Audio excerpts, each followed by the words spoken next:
ఓమజ్ఞానతిమిరాంధస్య జ్ఞానాంజనశలాకయా చక్షురున్మిలితం యేన తస్మై శ్రీ గురవే నమః.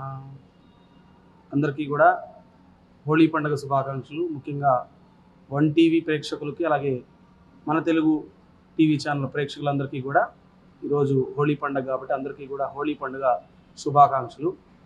ఇక్కడ ఈ హోళీ పండుగకు సంబంధించి మనకు శాస్త్రాల్లో అనేకమైనటువంటి వృత్తాంతాలు ఉన్నాయి.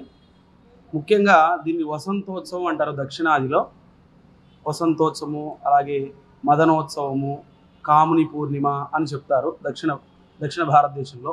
ఉత్తర భారతదేశంలో దీన్ని హోళికా పూర్ణిమ అనేటటువంటి పేరుతో జరుపుకుంటారు. దీనికి సంబంధించినటువంటి అనేకమైన వృత్తాంతాలు ఉన్నాయి. పూర్వం ఈ ఉత్తర భారతదేశంలో ఒక రాజుగారు ఉండేవారు. ఆయన రాజ్యంలో ఏంటంటే ఒక రాక్షసి పీడ ఉండేది వాళ్ళ రాజ్యంలో. ఆవిడ పేరు హోళిక అని చెప్తారు. అయితే ఆవిడ ఏం చేస్తుందంటే విచ్చలవిడిగా రాజ్యం మీద పడిపోయి పిల్లలందరినీ కూడా సంహరిస్తూ ఉంటుంది, చిన్న పిల్లలందరినీ కూడా. అయితే రాజుగారు అలాగే ఆ ప్రజలంతా కలిసి ఒక ఒడంబడిక చేసుకుంటారు ఆవిడతో. రోజు కూడా ఒక పిల్లవాడిని నీకు ఆహారంగా ఇస్తాము అని. అలా ఇస్తున్నటువంటి క్రమంలో ఒకరోజు ఏమవుతుందంటే ఒక ముసలి బామ్మ ఒక ఆవిడ ఉంటారు, వృద్ధురాలు. ఆవిడకి ఒకే ఒక మనవడు ఉంటాడు. అయితే ఆ మనవడు కానీ వెళ్ళిపోయాడు అనుకోండి, ఆవిడకి ఆధారం ఏమీ ఉండదు. కాబట్టి ఆవిడ ఏం చేస్తుందంటే చాలా బాధపడుతుంది.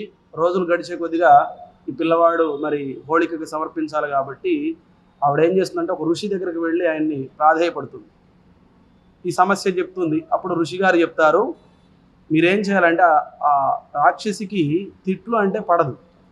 కాబట్టి మీరేం చేయాలంటే ఆ హోళిక ఊర్లోకి వచ్చినప్పుడు తిట్టడం ప్రారంభం చేసినట్లయితే అది మరణిస్తుందని చెప్పేసి చెప్తారు. అయితే ఈ వృద్ధురాలు గ్రామంలోకి వెళ్ళిపోయి అందరికీ ఈ విషయం చెప్తుంది, రాజుగారికి అందరికీ కూడా. వాళ్ళు ఏం చేస్తారంటే హోళిక వచ్చిన సమయంలో అందరూ కూడా తిట్టడం ప్రారంభం చేస్తారు. అలా తిడుతూ ఉంటే ఒక్కొక్క తిట్లు అది ఆ క్రమంగా ఏమవుతుందంటే ఆ తిట్లు బాధ భరించలేక అది నశించిపోతుంది. అది నశించిపోయిన తర్వాత వాళ్ళంతా కూడా పండుగ చేసుకున్నారని చెప్పేసి ఒక వృత్తాంతం ఉంది. ఇంకో వృత్తాంతం ప్రకారంగా ఈ సత్య యుగంలో మనం చూసినట్లయితే ప్రహ్లాద మహారాజు చరిత్రలో వస్తుంది. ఇది హిరణ్యకశిపుడి యొక్క చెల్లెలు హేళిక అంటారు, లేదా సింహిక అంటారు. కొంతమంది ఉత్తర భారతదేశంలో హోళిక అంటారు. ఆవిడకు ఒక వరం ఉందంటే, ఏమంటే వరం ఆవిడ శరీరము అగ్నిలో దహించబడదు. కాబట్టి ఏం చేస్తుందంటే ఈ హిరణ్యకశిపుడు హరినామాన్ని వదిలిపెట్టట్లేదు ప్రహ్లాదుడు అని చెప్పేసి, నీవు నీ ఒళ్ళో కూర్చోబెట్టుకొని అగ్నిలో ప్రవేశించు, ప్రహ్లాదుడు మరణిస్తాడని చెప్పేసి చెప్తారు. అయితే హోళిక ఏం చేస్తుందంటే ప్రహ్లాదుని ఒళ్ళో కూర్చోబెట్టుకొని అగ్నిలో ప్రవేశిస్తుంది. అయితే విష్ణుమాయ కారణంగా ప్రహ్లాదుడికి ఏమీ అవ్వదు, హోళిక అగ్నిలో మరణిస్తుందన్నమాట. ఆ సందర్భంగా కూడా హోళీ పండుగ చేసుకుంటారు కొన్ని ప్రాంతాల్లో. అలాగే ఇలాగా మనం చూసినట్లయితే అనేక ప్రాంతాల్లో అనేకమైనటువంటి రూపాల్లో ఇది మనకు కనబడుతుంది. అలాగే కొన్ని రకాలైనటువంటి తెగల వాళ్ళకు సంబంధించినటువంటి మనం చూసినట్లయితే హోళిక అనేటువంటి రాక్షసిని శ్రీకృష్ణ భగవానుడు సంహరించాడు అని చెప్పేసి కొంతమంది వాదన ఉండింది. దా ప్రకారకంగా వాళ్ళంతా కూడా ఆవిడ చనిపోయింది కాబట్టి వాళ్ళకి ఉన్నటువంటి సమస్యలన్నీ వెళ్ళిపోయినాయి కాబట్టి వాళ్ళు ఒకళ్ళ మీద ఒకళ్ళు రంగు వేసుకొని ఉత్సవం చేసుకున్నారు అని చెప్పేసి అందుకే హోళికా పూర్ణిమ అంటారు. ఇదే అనేకమైనటువంటి పేర్లు ఉన్నాయి. దక్షిణాదిలో కాముని పూర్ణిమ, వసంతోత్సవము, కామదహనం అనేక పేర్లు ఉన్నాయి దీనికి. దీంట్లో మనం చూసినట్లయితే వృత్తాసుర సంహారంలో పరమశివుడి పైన ఈ యొక్క మన్మధుడు బాణం వేస్తాడు. ఆ మన్మధుడు శివుడి యొక్క కోపాగ్నిలో దహించి పడినటువంటి రోజు కాబట్టి, దహనమైనటువంటి రోజు కాబట్టి దీన్ని కామదహనం అంటారు, కాముని పూర్ణిమ అంటారు. తర్వాత రతీదేవికి వరం ఇస్తారు, రతీదేవికి మాత్రమే కనపడతాడనమాట ఆయన వారి భర్త. కాబట్టి ఆ సందర్భంగా కూడా ఈ కార్యక్రమాన్ని చేసుకుంటారు. అలాగే ఇది వసంతోత్సవము.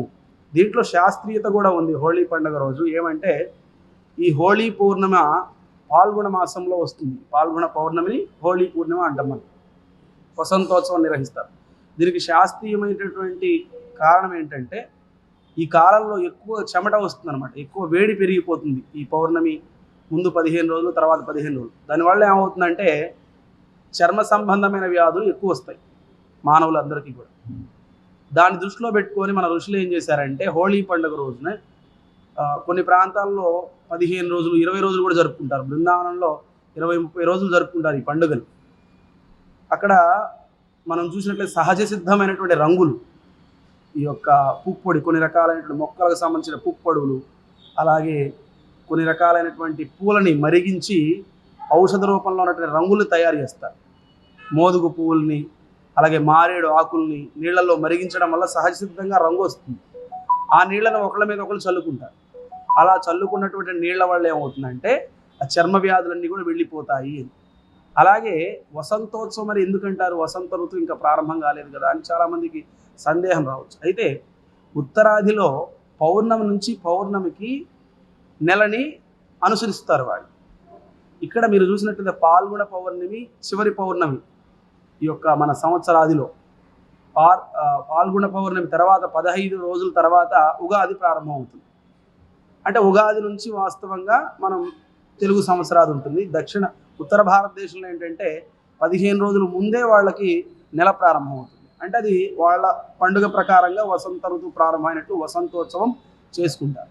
ఆనందానికి ఆహ్లాదానికి ప్రతీక ఈ యొక్క వసంతోత్సవం పాల్గొన పౌర్ణమి చాలా శక్తివంతమైనటువంటి.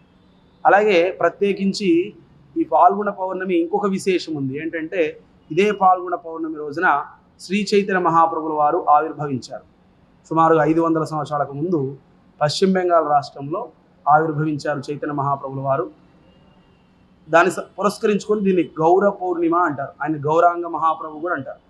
ఈయన శ్రీ చైతన్య మహాప్రభు శ్రీకృష్ణ భగవాన్ యొక్క అవతారం.